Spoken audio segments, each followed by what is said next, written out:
감사합니다. 하나님께서 영광을 거두신 일로 믿습니다. 자, 오늘은 종려주일이죠. 고난주간이 시작되는 날입니다. 예수님께서 우리의 모든 죄를 다 사해 주시기 위해서 십자가에서 돌아가셨습니다. 믿으십니까? 틀림없습니다. 오늘 본문 17절, 18, 19절 말씀을 한번 보시죠. 본문 첫 귀절 17절 보시면요. 예수께서 어디로 올라가려 하셨습니까? 예루살렘으로 올라가려 하실 때, 지금 예수님께서 마지막 십자가를 치시기 위해서 예루살렘 성으로 올라가실 때죠. 12 제자를 따로 데리시고 길에서 이르시되 12 제자만 따로 떼어가지고 12 사도한테 가르치시네요. 보세요. 보라, 우리가 예루살렘으로 올라가노니 인자가, 나 예수가 말이죠, 대제사장들과 서기관들에게 넘겨짐에 그들이 죽이기로 결의하고 누구들에게 넘겨준다고요? 이방인들에게 넘겨주어. 실제로 대로마 제국 병사들한테 넘겨주지 않습니까? 이방인들을 로마 제국의 병사에 넘겨줘서요, 그를 조롱하며 채찍질하며 십자가에 어떻게 할 것이라고요? 못 박게 할 것이나 제3일에 살아나리라. 그런데 같은 기록이 실려있는 누가복음 18장 34절에 보면요, 제자들이 이때 이 말씀을 하나도 깨닫지 못하였다고 나와 있습니다. 하나도 깨닫지 못하였더라. 근데 그 이유가요,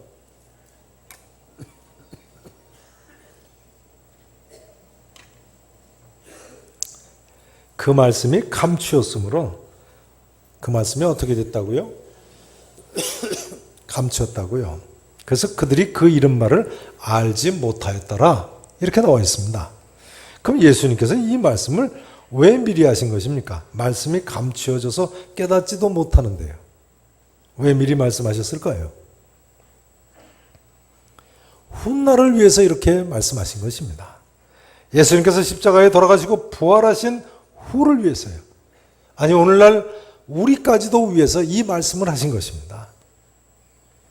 예수님께서 그런데 과연 이 말씀대로 십자가에 못 박혀 돌아가시고 제3일에 살아나시지 않으셨습니까? 믿으실 수 있기를 진심으로 축원합니다. 그럼 오늘부터 고난주간이 시작되는데요, 예수님께서 왜 십자가에 못 박혀 죽으셨습니까? 제3일에 부활하신 내용은 다음 주에 하시고요.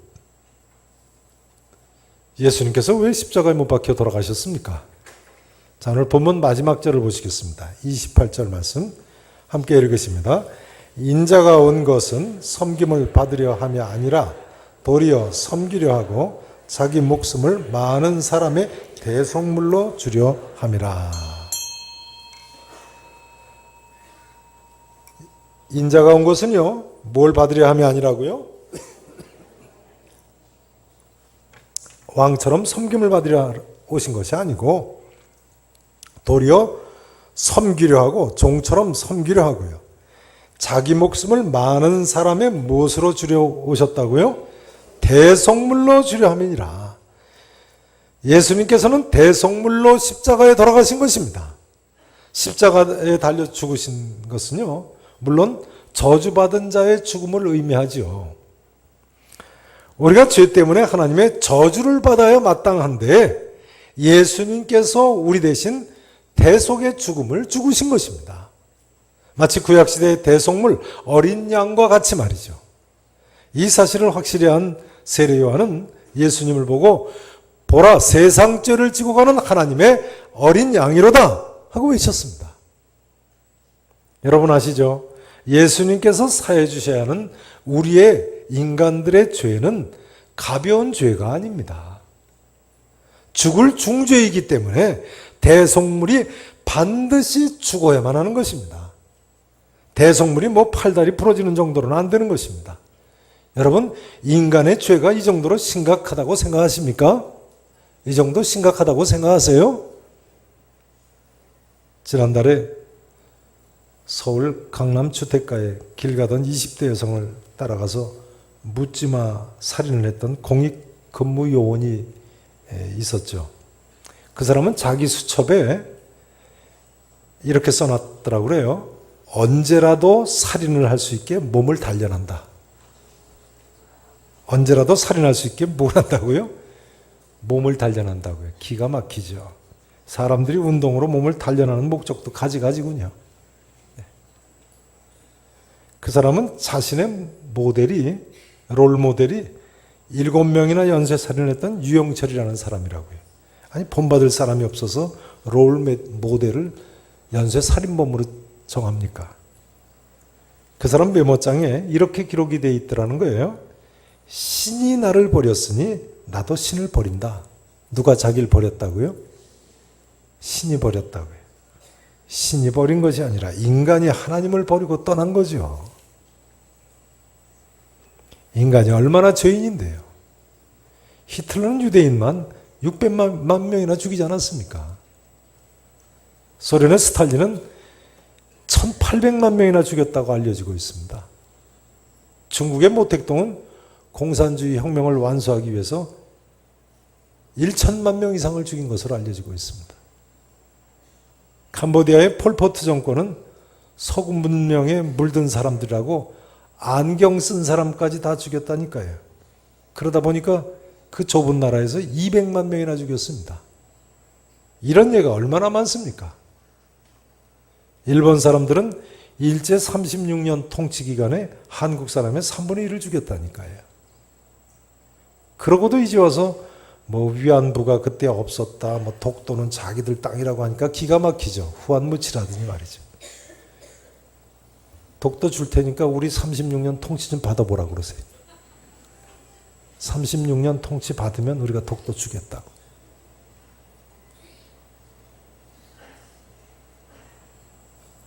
일본 사람들만 그렇습니까? 북한의 김일성 3부자는 얼마나 많은 사람들 죽였습니까? 6.25 때는 우리 민족 수십만 명 이상이 죽지 않았습니까? 고난의 행군 때는 200만 명 이상이 굶어 죽었다니까. 그 아들 김정은은 고모부까지 죽였습니다. 그러면 공산주의자들만 그렇습니까? 옛날의 왕들은 거의 다 그런 식으로 권력을 유지하지 않았습니까? 그래서 인류가 천신만고 끝에 만든 것이 주권이 국민들에게 있는 민주공화국인데요. 민주공화국 내에서도 인간의 죄성이 변하지를 않아서 사람들이 서로 죽이네요. 제1차 세계대전 때는 양측에서 약 1천만 명이 죽었다고 합니다. 1천만 명. 제2차 세계대전 때는 양측에서 군인만 5천만 명 이상이 죽었다고 합니다. 별로 놀라질 않으시네. 5천만 명이 죽었다니까요, 군인만. 민간인 피해는 아예 집계가 불가능하다고 합니다. 전쟁 때만 그렇습니까? 울산 아동학대 사건, 칠곡 아동학대 사건을 보세요. 오죽하면 계모 밑에서 고생하는 신데렐라 이야기가 나오고 콩쥐팥쥐 이야기가 나오겠습니까? 동양이고 서양이고 간에 그런 이야기가 어제 오늘의 이야기가 아닌 것입니다. 이런 인간의 죄악성 때문에 예수님께서 십자가에서 돌아가셨습니다. 어떤 분은 하나님이 십자가에 돌아가심으로 우리의 죄를 사해 준다는 것이 말이 되느냐고 합니다. 하나님이 십자가에 돌아가셔서 우리 죄를 사해 주신다니 그게 말이 되느냐? 그러나 우리는 하나님의 자녀들 아닙니까? 한번 여쭤보겠습니다. 자식이 죽을 죄를 지면 자식을 죽이겠습니까? 아니면 부모인 내가 대신 죽겠습니까? 답해보세요. 내 자식이 죽을 죄를 졌다. 자식을 죽이겠습니까? 아니면 부모인 내가 대신 죽겠습니까? 바로 그런 것입니다. 하나님께서 자녀된 우리를 사랑하시기 때문에 이 땅에 오셔서 십자가에서 돌아가신 것입니다. 이 자리에 계신 모든 분들께서요, 자기 목숨을 대속물로 주시고 십자가에 못 박혀 돌아가신 예수 그리스도를 믿으시고 죄사함 받으실 수 있기를 진심으로 축원하겠습니다.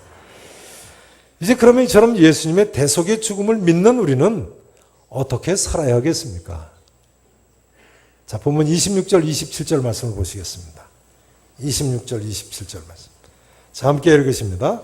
너희 중에는 그렇지 않아야 하나니 너희 중에 누구든지 크고자 하는 자는 너희를 섬기는 자가 되고 너희 중에 누구든지 으뜸이 되고자 하는 자는 너희의 종이 되어야 하리라. 아멘. 이제 우리는 어떻게 살아야 합니까? 예수님께서 서로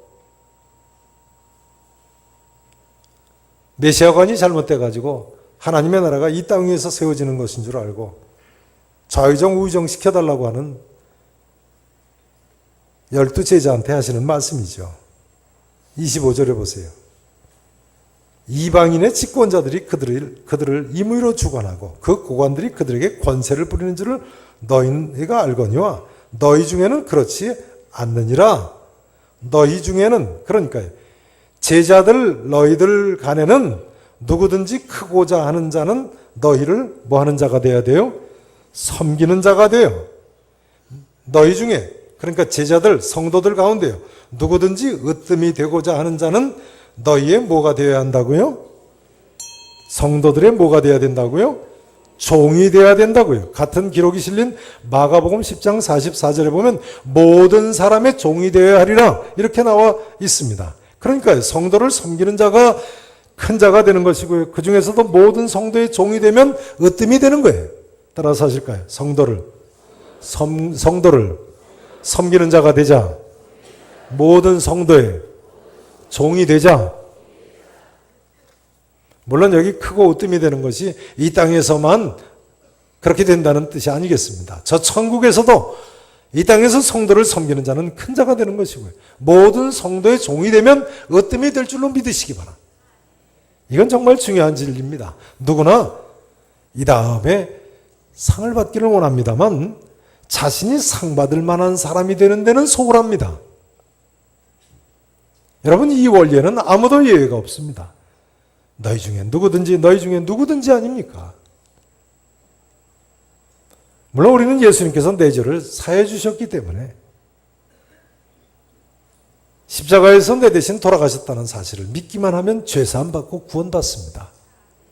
그러나 이 땅 위에서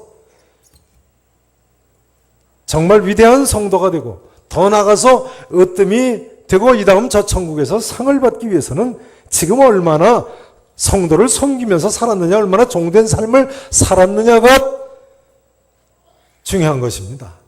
여러분 과연 그렇게 생각하십니까? 마가복음 9장 33절 이하에 보면요, 예수님께서 같은 말씀을 이미 제자들에게 앞서도 말씀을 하셨습니다. 누구든지 첫째가 되고자 하면 무사람의 끝이 되어야 된다고 하셨어요. 무사람을 섬기는 자가 되어야 하리라고 말씀하셨습니다. 그리고는 심지어 어린아이 하나를 데려다가 그 제자들 가운데 세우시고는 누구든지 내 이름으로 이런 어린아이를 하나를 영접하면 곧 나를 영접함이니라. 실물 교육까지 시켜주셨습니다. 제자들은 예수님의 이 말씀을 기억하고 실천에 옮겼어야죠. 그런데도 아직까지도 마지막 순간까지도 또다시 세상 영광을 구하고 서로 분이 여기고 서로 싸우고 다투는 거예요.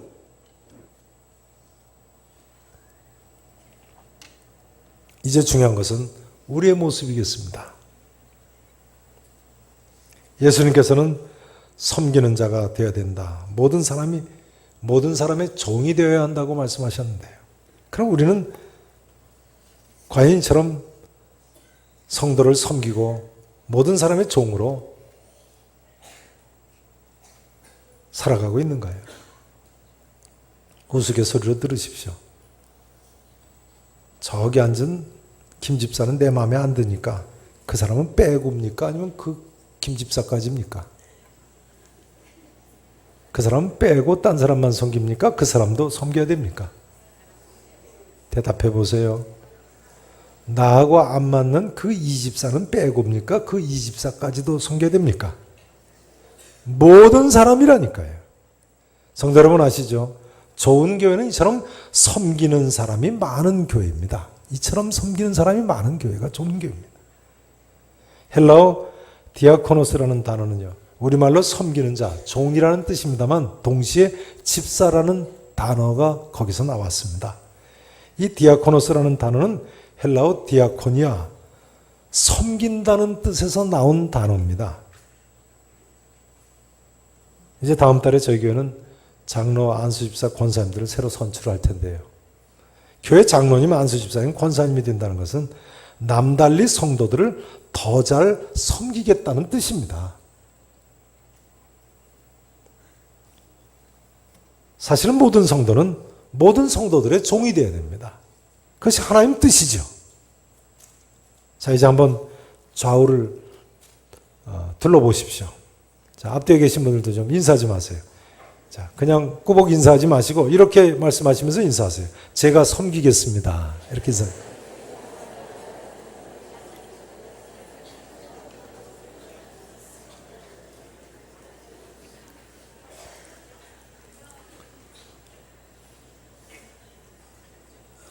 이제 본문에 보면 이런 제자들과, 아니 우리들과 대조가 되시는 한 분이 나옵니다. 그분이 누구십니까? 예수 그리스도이시죠. 예수님은요, 우리를 섬기시되 심지어 목숨까지 바치면서 섬기신 분이세요. 흔히 하나님의 아들이 죽어야만 구원을 이룰 수 있느냐고 하시는 분이 계십니다. 하나님의 아들이 죽어야만 구원을 이룰 수 있다니. 그러나 예수님께서는 근본 하나님과 동등한 분이십니다만 종의 형체를 가져 우리를 섬기시되 목숨까지 바치시면서 섬기신 것입니다. 사람이 친구를 위하여 자기 목숨을 버리면 이에서 더 큰 사랑이 없지 않느냐고 말씀하지 않으셨습니까? 이처럼 지고의 사랑으로 우리를 섬기신 예수님께 그분이 나를 위해 꼭 죽어야만 했느냐? 그분이 나를 위해서 꼭 죽어야만 했느냐? 한다면 그건 예수님에 대한 모독입니다. 그분이 내 죄를 위해서 대속물로 돌아가셨는데 우리 모두는 이제는 그 예수님께서 본을 보이신 대로요. 그리고 거듭거듭 말씀하신 대로 모든 사람의 종이 되어 섬겨야 하는 것입니다. 이제 내 죄를 다 사해 주신 예수님 은혜를 감격하시고 감사하시면서 예수 그리스도처럼 낮아지셔서 섬기는 삶만 살면 하나님께서 진정으로 높여주시고 우리에게 저 천국의 놀라운 상급을 허락해 주실 줄로 믿습니다. 이제 오늘은 이 한마디로 말씀 준 것을 마쳐야겠습니다. 모든 사람의 종이 되어 예수님처럼 섬기는 것, 그것은 쉬운 일이 아니죠. 그것은 22절 본문 말씀대로 예수님이 마시는 순교의 잔을 마시는 것과 같을 수도 있겠습니다. 그러나 예수님께서는 우리 모두에게 분명히 그런 삶을 요구하셨습니다. 예수님께서 십자가에 돌아가신 이 고난주간을 시작하면서 예수님의 이 말씀을 다시 한번 나누지 않을 수 없습니다. 너희 중에 누구든지 크고자 하는 자는 너희를 섬기는 자가 되고 너희 중에 누구든지 으뜸이 되고자 하는 자는 너희의 종이 되어야 하리라. 내가 온 것은 섬김을 받으려 함이 아니라 도리어 섬기려 하고 자기 목숨을 많은 사람의 대속물로 주려 함이니라. 아멘. 기도하시겠습니다.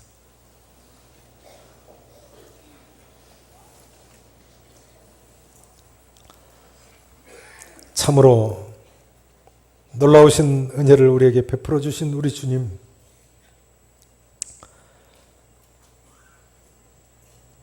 한 줌 흙에서 와서 한 줌 흙으로 허무한 것만 쫓다가